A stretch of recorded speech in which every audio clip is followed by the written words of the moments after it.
নামাজ শেষ করে হযরত ওমর পিছনের দিকে ফিরেছেন, মাসনুদ দোয়াগুলি পড়ছেন। হযরত আলী দোয়াগুলি পড়ে বেরিয়ে গেছেন সকলের আগে। বেরিয়ে গিয়ে দেখেন গেটে এক বুড়ি দাঁড়ানো, হাতে এক পাত্র খোরমা। বুড়ি বলছেন, আলী, এই খোরমাগুলি নিয়ে তুমি ভিতরে আবার ঢোকো, আমিরুল মোমিনিনকে বলো এগুলি আমার নতুন বাগানের খোরমা, তিনি খাবেন আর রাসূলুল্লাহর সাহাবীদের খাওয়াবেন, তাতে করে আমার নতুন বাগানের খোরমায় বরকত হয়ে যাবে। হযরত আলী দেখলেন, স্বপ্নে যা দেখলাম তাই সাথে সাথে খেটে গেল, আশ্চর্য কথা।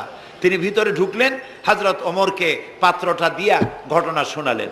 হযরত ওমর পাত্রটা হাতে নিয়ে একটা খোরমা হাত দিয়া উঠাইয়া হযরত আলীর মুখের মধ্যে দিলেন।